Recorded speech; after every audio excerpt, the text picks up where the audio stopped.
Gracias por acompañarnos, estamos súper contentos, estamos cerrando la temporada número 1 después de 4 episodios, estamos emocionadísimos porque se acaba el año, pero no quiere decir que se acaba y quién es, porque estamos con un invitado de lujo, uno o una, ya vamos a ver de qué se trata, pero bueno, súper contentos, realmente gracias para aquellas personas que estuvieron pendientes de los episodios anteriores, gracias a José Luis Explorer, gracias al Borrego Sarabia, gracias a Darío Mayén y por supuesto también gracias a Diana Platero que nos están apoyando, nos apoyaron y están creyendo en este proyecto que se llama ¿Y quién es?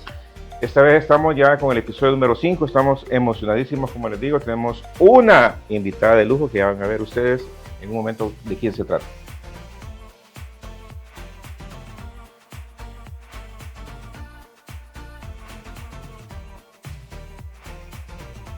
Ok, señores y señores, estamos súper contentos y emocionados. Estamos acá desde los estudios de Nazca TV. Estamos emocionados porque estamos cerrando temporada. Este es el episodio número 5. Después de 4 episodios que han sido súper emocionantes. Gracias a los invitados que han abierto el corazón. Estamos felices porque terminamos el año. Un proyecto que venía de hace mucho tiempo, se venía cocinando y gracias a Dios pues hay gente que nos ha apoyado, hay gente que cree en nosotros y gente que realmente pues sin ellos no sería posible hacer ¿Y quién es? Y por supuesto, para no hablar mucho más, queremos presentarles a nuestra invitada número 5 sería prácticamente, ¿verdad? 5, productor, ¿qué dice? Número 5 y estamos pues cerrando temporada. No sé, yo estoy súper nervioso de estar aquí, realmente, créanme que estoy nervioso, estoy a punto de que me pongan 0 o me saque un 10, no sé, realmente, vamos a ver qué tal. Yo estoy enfrente de la CEO de su propia vida. Eso, solamente con esa frase enorme, ustedes se van a dar cuenta del lujo de invitado que tenemos, o de invitada, perdón. No puedo decir, ¿y quién es? O no puedo decir, ¿y esta quién es? Porque me vuela en la cabeza, pues realmente, o no, creo que no. Si yo digo, ¿y esta quién es? Sí, vea. Sí. Entonces vamos a hacer sutilmente, ¿y ella quién es? Démosle por favor la bienvenida, ¿y ella quién es? Carla Rivas. Muchas gracias, Oliver. Gracias por esa introducción. Póngale 0.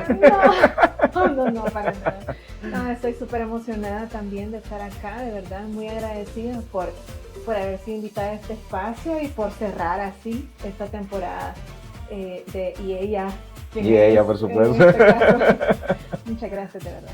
Pues mire, primero, realmente nosotros, lo que hace diferente quizá un poco ahí quién es realmente, y ella quién en este caso, es el hecho que nosotros queremos contar historias. Nosotros queremos ser como que hacer algo diferente, que la gente sepa, la gente conozca un poquito más de aquellos rostros, que no, en este caso no es nada rostros ocultos, ni gente que no conoce, simple y sencillamente es un ámbito que a lo mejor algunas de las personas que lo están viendo tal vez no están como familiarizados, ¿verdad? Pero es más que famosa y justamente vamos a hablar de eso. Yo quiero comentarle, Carla Rivas es una persona, madre de familia, empresaria, catedrática, en fin, tiene cantidad de cosas que son grandes, pues realmente, pues por supuesto que le hacen grandes y que también no ha sido tan fácil tampoco, me imagino yo. Pero yo en este momento me gustaría, bueno, para comentarle antes que todo, pues Carlita realmente en este momento ella es como la directora de comunicaciones y asuntos corporativos de Aplaudo El Salvador. Así que gracias, le digo, gracias por dedicarnos un poquito de tiempo. Pero Carlita, nosotros ahorita no queremos hablar de Carla Rivas, sino que queremos hablar de Carlita Rivas.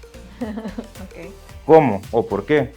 Porque realmente nosotros queremos saber quién es Carlita Rivas casi que desde la pancita, casi desde el nacimiento. ¿Qué hacía Carla pequeña? ¿A dónde más o menos estuvo estudiando? ¿Por qué? Porque queremos más o menos ver de cuál ha sido como que la trayectoria chiquita. No tanto lo empresarial, porque lo empresarial lo pueden buscar en internet y lo encontramos, ¿verdad? Pero saber quién es Carlita Rivas. Así que podemos comenzar por ahí. Bueno, pónganse cómodos. Sentémonos. Pónganse cómodos porque me gusta un montón hablar y me van cortando con el tiempo. No, aquí tenemos toda la noche, Carlita. Vaya, bueno. Así tipo nivel Titanic, ¿verdad? La viejita ahí contándome toda la historia. No, bueno, la verdad es que yo nací, yo digo, en tiempos de guerra. en 1900, no voy a decir. 1900 ayer. Pero sí, en épocas de la guerra y gracias a Dios pues no tuve que vivir ese periodo de cerca, porque mis papás después del terremoto del 86 vivíamos en Abello San Juan.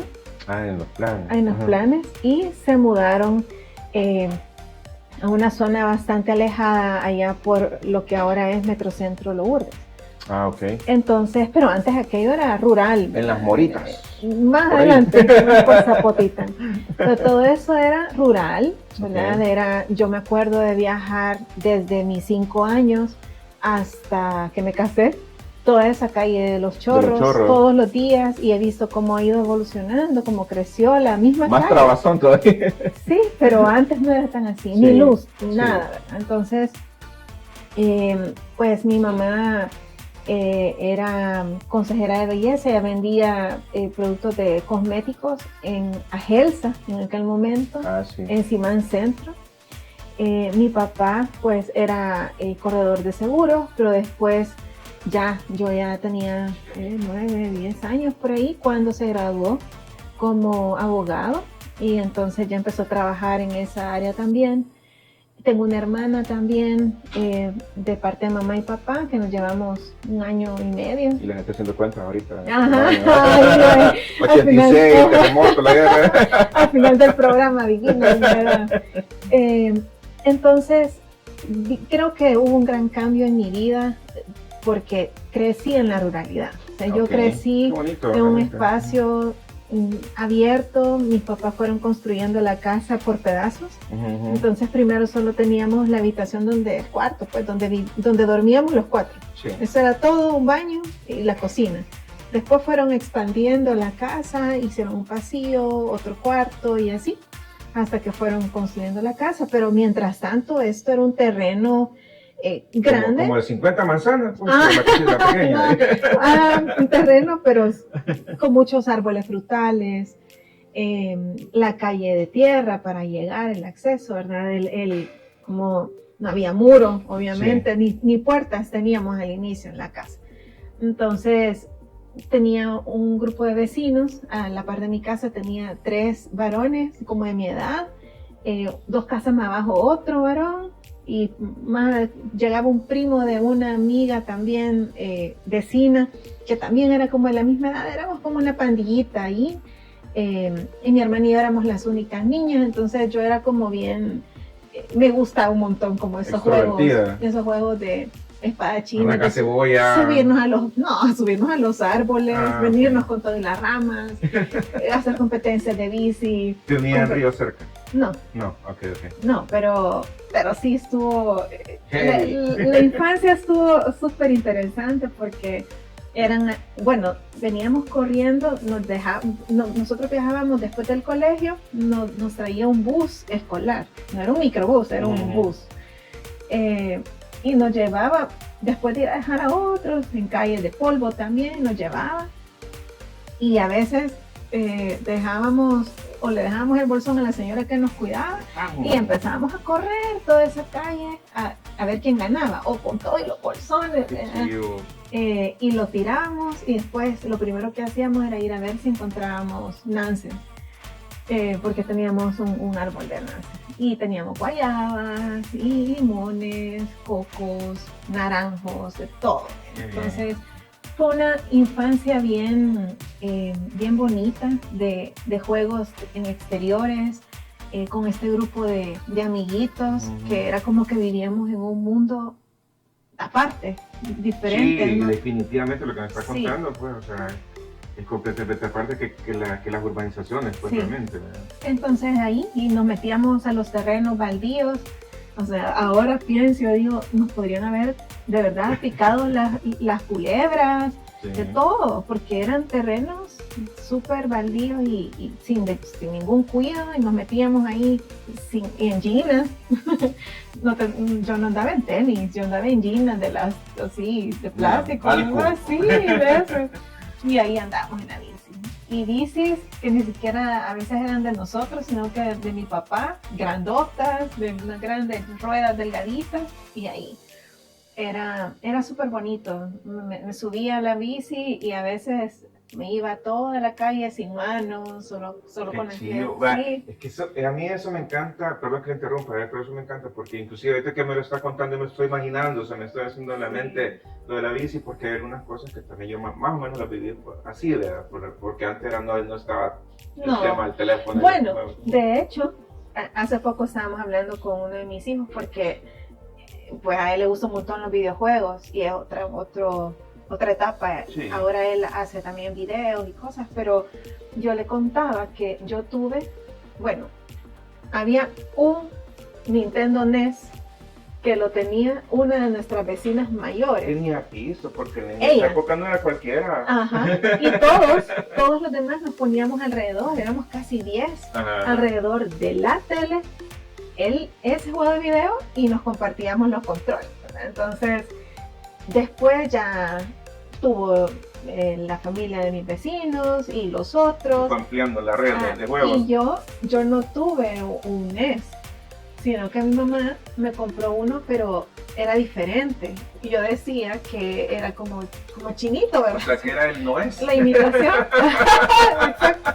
Pero hace poco me dijo mi hijo que ese era el original, porque era la versión japonesa, no sé de dónde, la verdad. Tenía la pistolita.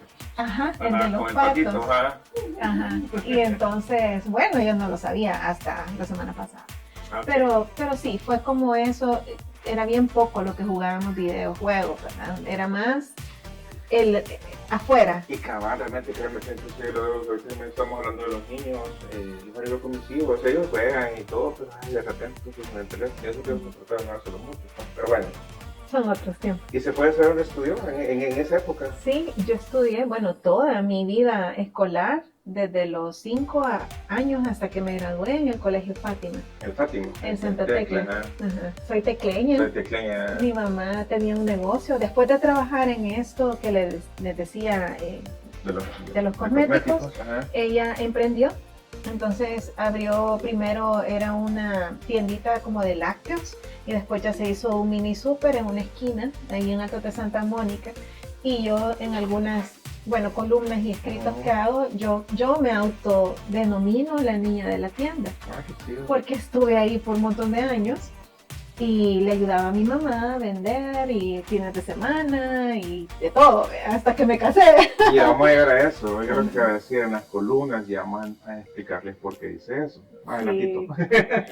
Entonces, bueno, tecleña, porque mi mamá tenía el negocio ahí y yo después del colegio me iba a veces caminando desde el Fátima hasta el de Santa Mónica. Como 8 cuadras más o menos. Sí, algo así. Para ir a la tienda. ¿Y todavía lo tienen? ¿Todavía está el negocio? Está el negocio, pero ella lo vendió. Ya no es de ella. Ok. Ya se jubiló. Ya solo vive la renta. Sí, exacto, ya es retirada. Okay.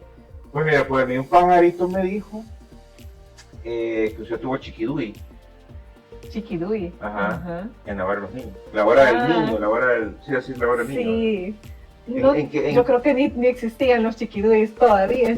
No tuvo que haber tenido por esa época. Bueno, no me dieron. Sí, pero sí, estuve en la hora del niño. ¿A qué edad? En Canal 10, a los 14. O sea que más o menos fue con esta época que estamos hablando. Sí, no, fue como por esta época. Mi mamá emprendió cuando yo tenía 10. Ajá. Y fue bien interesante cómo llegué ahí. Porque yo creo que todo pasa por algo. Sí, por supuesto. Y yo desde chiquita, digamos que siempre he traído la comunicación en la vena. Entonces, pero en el colegio no eran los que se sentaban atrás, pero adelante, mejor dicho. Adelante, quizás sí. Me gustaba, bueno, me elegían como maestra de ceremonias para decir poemas en el colegio desde pequeña. Y se dio una situación en la que nuestro colegio por primera vez iba a participar en el certamen de la Semana de la Juventud en el Santa Cecilia. Los chalecos.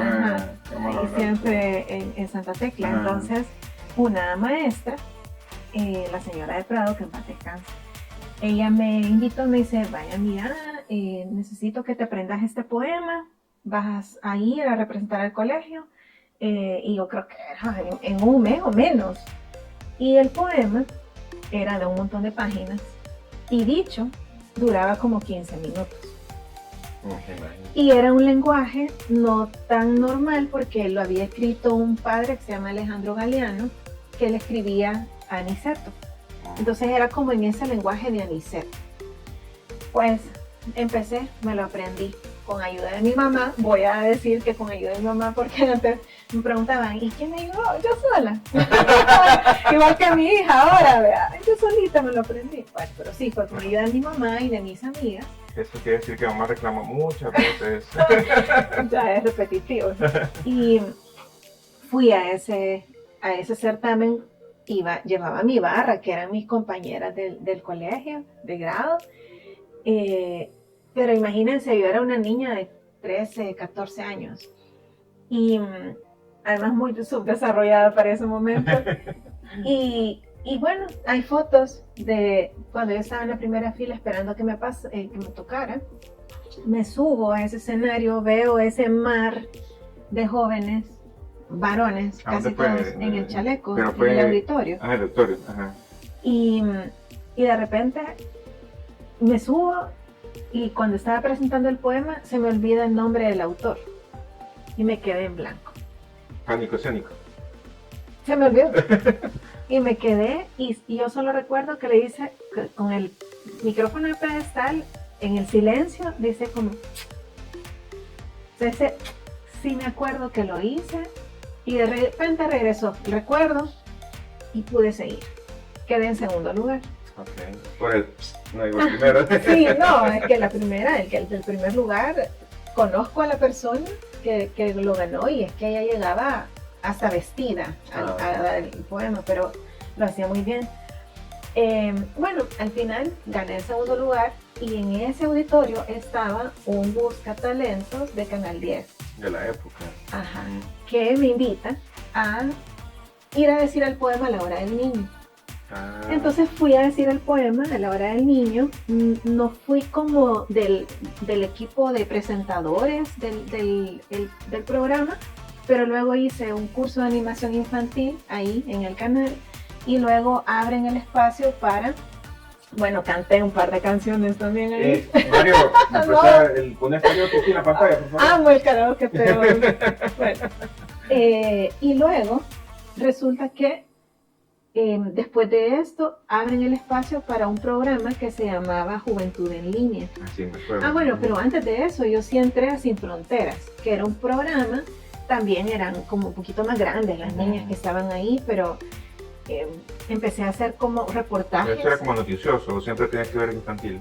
No, era noticioso, ya íbamos que al zoológico, a la playa, al Saburo Irao, a diferentes lugares, al teleférico. Y íbamos y hacíamos pequeñas cápsulas informativas desde ahí, hacíamos la entrada y la salida. Y luego estaba el reportaje. Ahí sí estuve un par de años y luego abrieron el espacio para Juventud en Línea. Y yo fui del primer grupo de 4 jóvenes que creamos el programa. Y ahí sí estuve, digamos, si hacemos cuentas, desde los 14 años hasta los 22 en el Canal 10. ¿En serio? Chica, ¿hagan cuentas? Sí.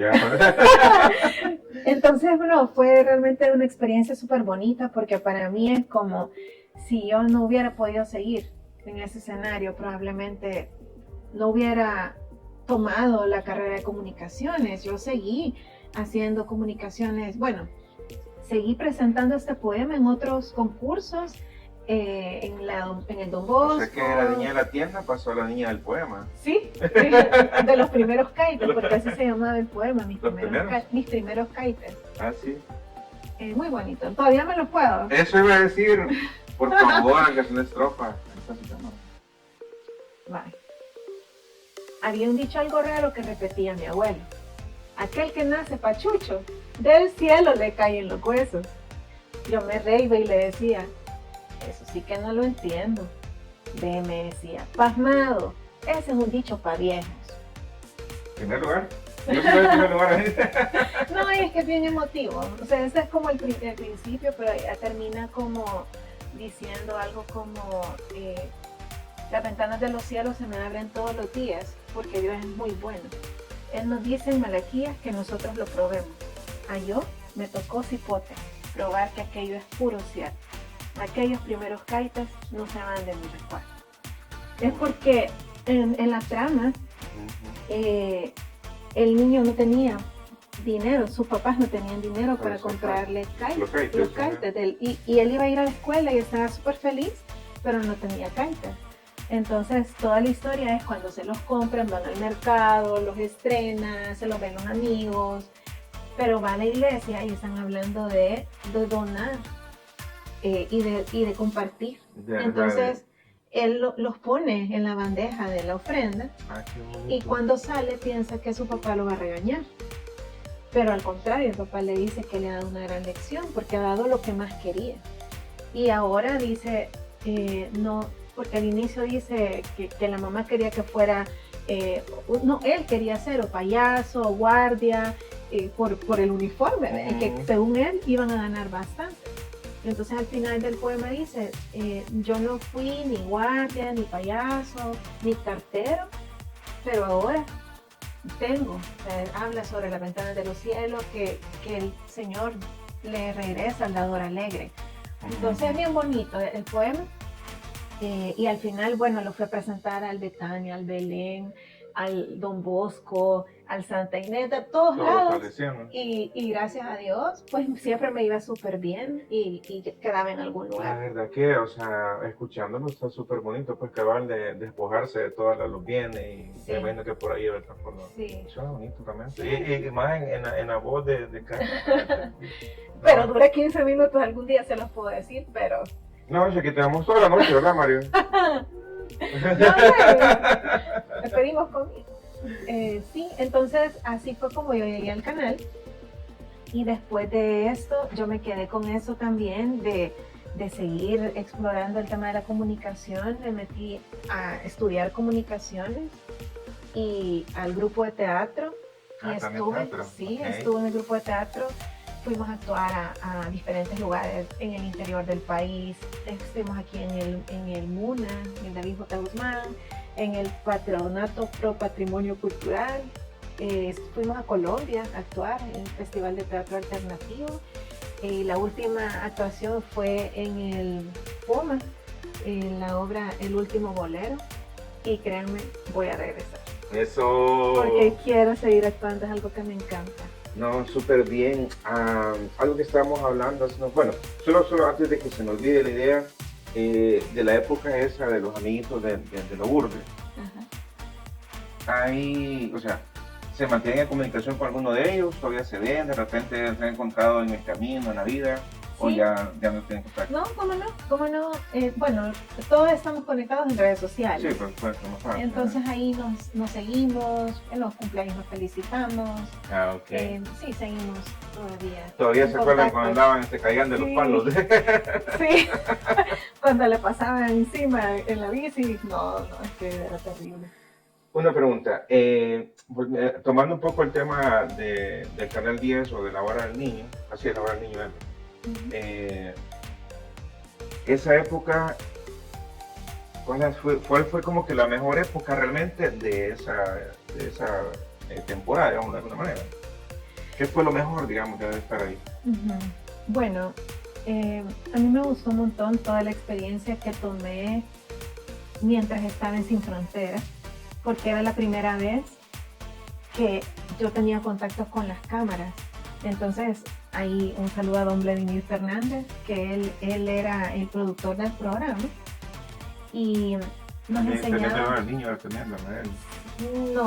no estaba tan relacionado, no sé si al después, pero Sin Fronteras sí era él, y nos enseñó nos llevaba a otras muchachas más, digamos, mayores, para que nos enseñaran a andar en tacones. Ella no podía. Ya las viejitas. Sí, y ellas compartían, ¿verdad?, su conocimiento, y nos poníamos a practicar, porque sí, caminábamos, bajar gradas con tacones y leyendo, no el prompter. Eso era decir, nosotros hacíamos los rótulos con papel, nos daban los pliegos de papel y plumones, y nos poníamos a escribir todo lo que íbamos a leer y alguien nos el pergamino. Y a todo esto bajando o subiendo gradas o en lugares de lejos teníamos que ver. Entonces conocí muchos lugares por eso y aprendí un montón también de lo mismo que yo iba leyendo, ¿verdad? Y teníamos este grupo de amiguitas, de las que las mayores nos enseñaban también cómo a irnos desenvolviendo en esto.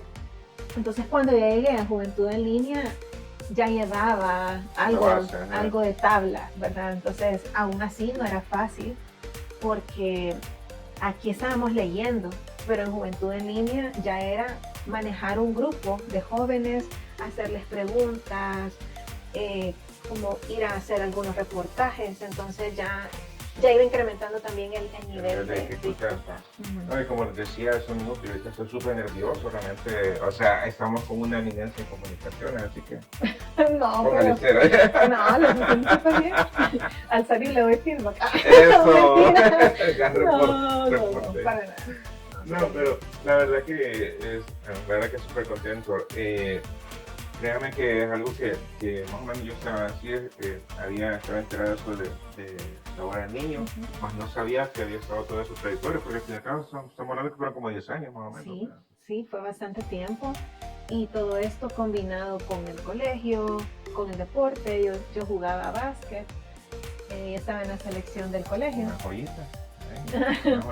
Sí, no, y me encanta, todavía me pongo a veces a tirar, ahora tengo más pulso que antes.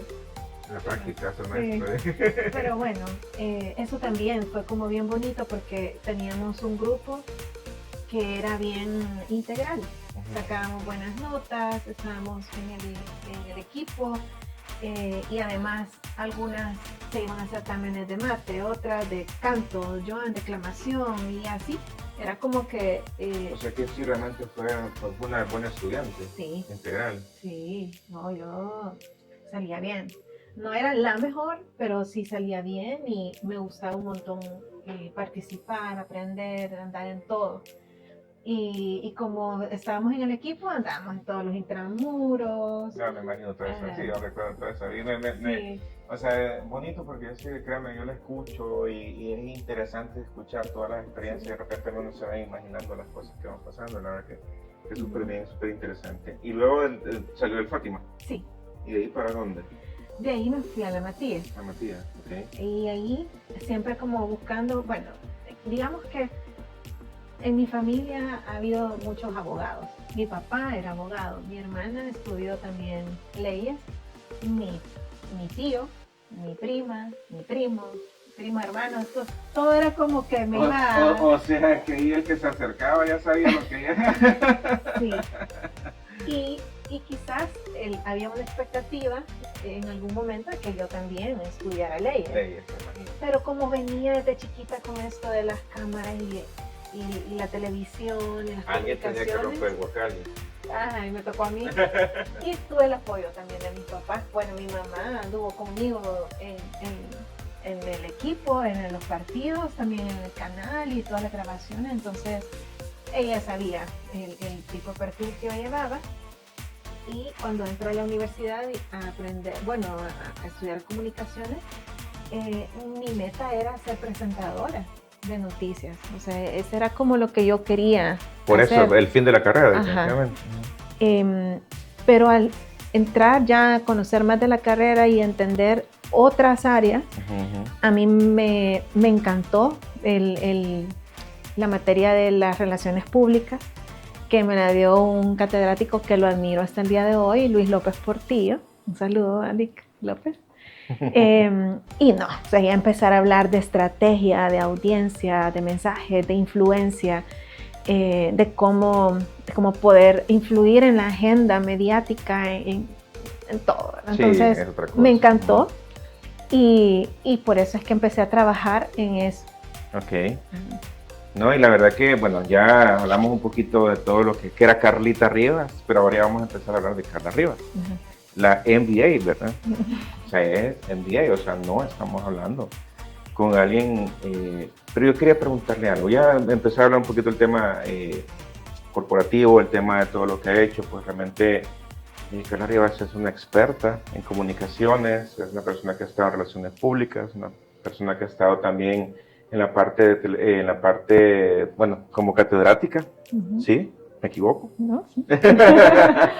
Entonces, aparte de todo eso, del tema muy integral realmente, o sea, es una persona que por eso, créanme que yo lo admiro mucho, se lo había comentado, y desde que comenzamos este proyecto, una de las personas que deseaba yo que estuviera acá con nosotros era justamente.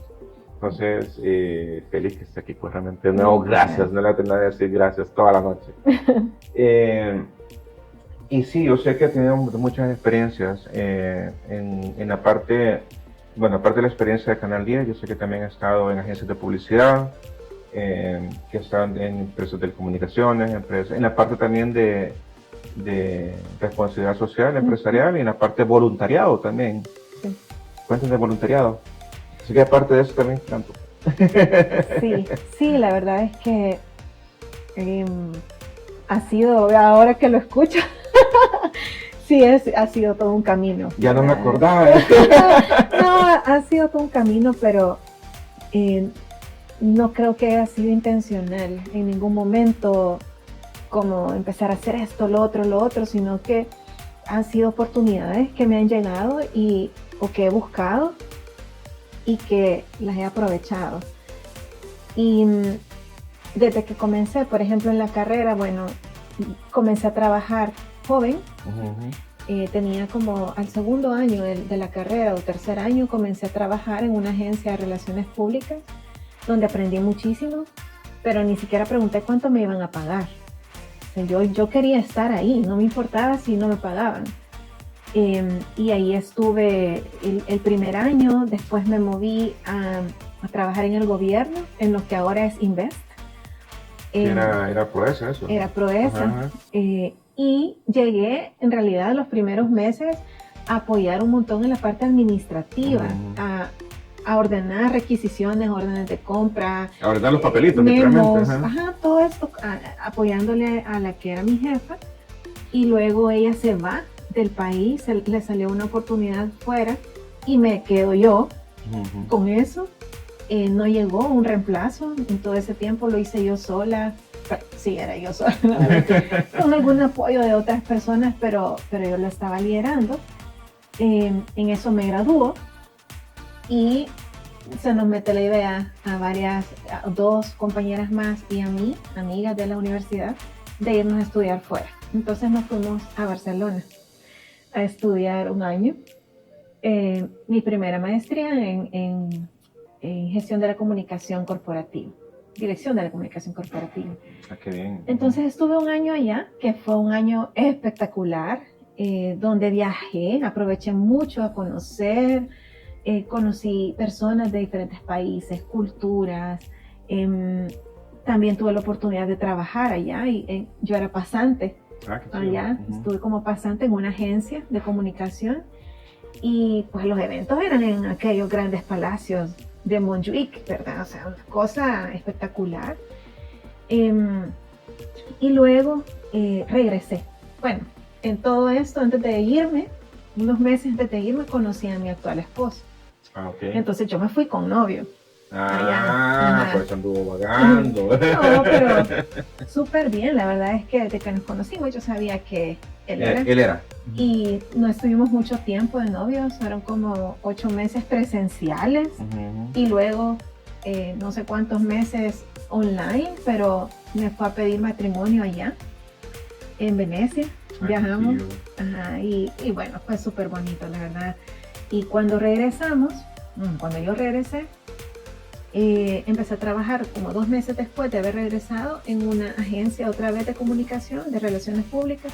Bueno, la agencia era de publicidad y yo estaba en el área de relaciones públicas. ¿Qué agencia era? En Ogilvy. Sí. Okay. Y la pasé súper bien porque es otro mundo también de creatividad y todo, muchas marcas, súper buen ambiente. Con una persona súper buena también en relaciones públicas que yo considero que fue como, yo quiero ser ella, que es Nadine Arriba. Y es como que ya prácticamente pasando, digamos, de la teoría realmente a la práctica. Sí. De hecho, Nadine llegó a dar una charla en la U. Y por eso es que yo quise estudiar relaciones públicas también, porque vi el trabajo que ella hacía en la agencia.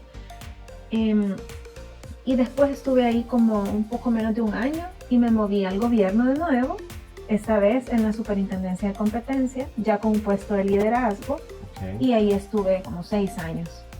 Y luego ya me pasé a una multinacional, que fue un reto súper grande, porque yo venía de estar en una institución de gobierno de 40, 50 personas a un monstruo. Sí, me imagino. De más de 1000 personas y como 7 marcas en una. Entonces fue un gran reto, yo no sabía tampoco nada de responsabilidad social.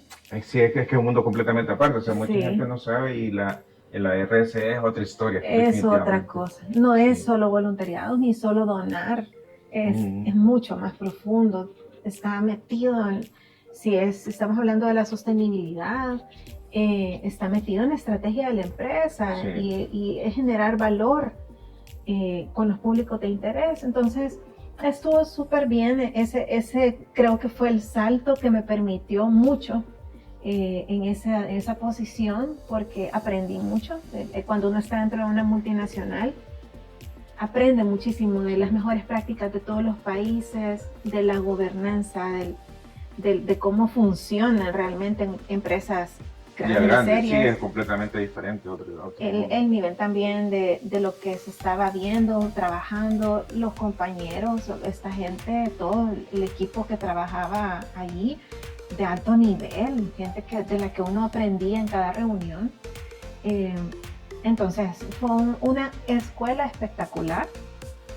Todo el tiempo que estuve ahí aprendí también de responsabilidad social gracias a instituciones de las que uno aprende, haciendo proyectos a nivel nacional, creando ecosistemas de valor, integrando varias empresas, instituciones para un solo propósito. Entonces, el networking que se genera ahí también es súper valioso. Sí, definitivamente. Que me sirve hasta el día de hoy. No, y ahí sí yo completamente de acuerdo, porque igual también uno nunca sabe de repente para qué le puede servir, tanto en buen plan como en mal plan, pues realmente puede servir mucho. En la parte corporativa, ¿cuál como que ha sido hasta ahorita pues la mejor parte? O sea, hablando completamente desde que salió de la universidad, de la primera empleo hasta el último. Híjole, bueno, cada uno ha tenido sus cosas buenas y sus cosas mejorables. No tan buenas. Ajá, pero yo creo que el periodo que estuve en esta multinacional fue bien valioso para mí, porque me sentía cómoda en cuanto a la gente que tenía alrededor, muy técnica, muy profesional, aprendía mucho.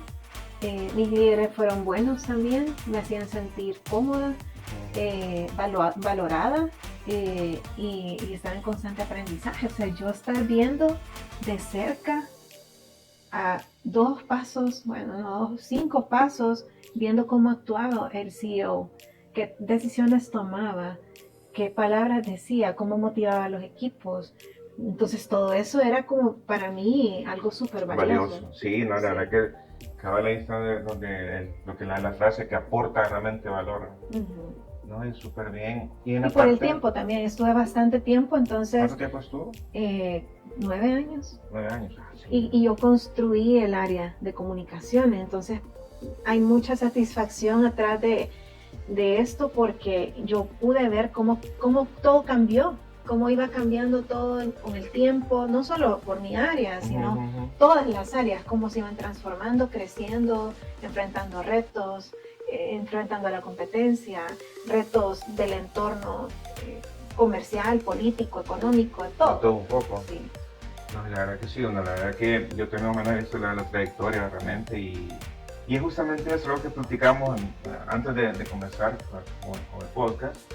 Era justamente que de repente uno ve la pantalla, la imagen, digamos, no es mejor decir la palabra, la imagen, pero realmente no sabe el trasfondo, todo lo que ha pasado una persona, todas las cosas que realmente ha hecho y cómo ha logrado llegar a eso. Entonces, y dentro de todo eso, hay alguna parte negativa también, o sea, todos, como me decías, unas no tan buenas, pero hay partes negativas. En general, desde ahí, desde la hora del niño, desde toda la trayectoria que ha tenido, que diga de verdad, Carla, esto yo no lo hubiera querido vivir. Sí, tuve algunas jefas que fueron malas conmigo. Nombre. Sí, y no solo conmigo, yo creo que en general eran personas complicadas de carácter, y que creo que no tenían las herramientas para poder llevar a cabo un buen liderazgo con sus equipos. Entonces eso yo lo pude ver de cerca, cómo afectaba la productividad y la salud de las personas, y cómo cuando estas personas ya no estuvieron, ya sea porque yo me fui a otro lugar o porque ellas se fueron, todo cambió. Cambió el entorno, el ambiente. Cambió el entorno, cambió todo, ¿sí? Entonces yo creo que lamentablemente tuve que vivir eso porque en una de esas fue al inicio de mi carrera,